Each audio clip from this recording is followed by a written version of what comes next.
Hi, magandang gabi sa inyo mga kasawi. Kamusta na po kayong lahat? Naway nasa mabuti kayong kalagayan at mag-iingat kayo palagi mga kasawi. At syempre, magbabasa tayo ng ating mga request.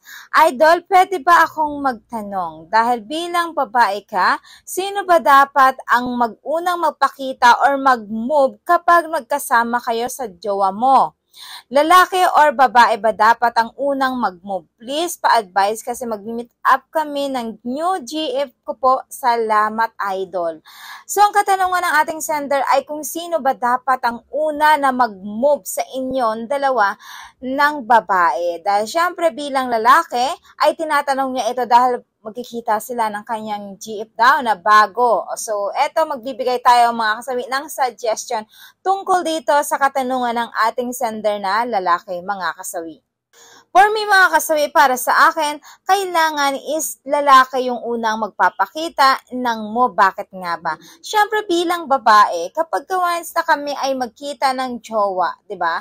Kailangan ang lalaki talaga ang magpaparamdam, mag-unang magtatat sa amin. For example, hawakan yung mga kamay namin, aakbayan kami, or ikikiss kami. Kasi siyempre, hindi naman magagawa ng isang babae na sila yung mag-uumpisa ng ganitong sitwasyon mga kasawi. Kailangan mga lalaki talaga ang nauuna kapag ganito, lalo kapag first time nyo mag-meet, ayan mga kasawi ng inyong mga GF.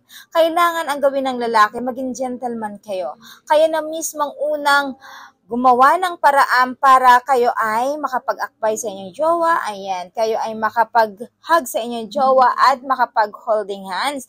Siyempre, ang babae kasi hindi naman talaga ito gagawin. Lalo pat mahihiya ito sa inyo dahil first time kayo nag-meet. Normal po na talagang kayo ang gagawa ng ganito para naman ma-appreciate ng isang babae. Dahil kapag once na ginawa ito ng isang lalaki ang ganitong sitwasyon, so ibig sabihin, babae na rin ang sunod na gagawa sa inyo. Siyempre, kapag hinawakan ng isang lalaki ang kanilang mga kamay, ang babae naman ay mag-holding hands nito. Kapag kainakbay naman ng lalaki ang kanyang GF, siyempre si GF naman ay aakbay din sa kanya or mag-hug.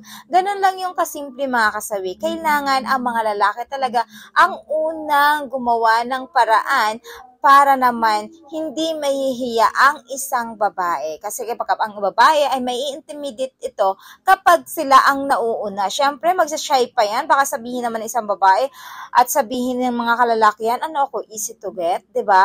Madalas ganun ang sinasabi ng mga kababaihan sa kanilang sarili kapag sila yung unang gumagawa ng paraan na mag-move sa isang lalaki, mga kasawi. Kaya sa mga kalalakihan, wag na wag niyong kakalimutan na dapat kayo ang gumawa ng aksyon na gumawa ng ganito sa sitwasyon para naman hindi ninyo napapahiya ang inyong GF. At higit sa lahat, naman hindi mahiya na ang babae ang gumawa ng pangalawang move sa inyo dahil kayo ang nauna sa ganitong sitwasyon mga kasawi.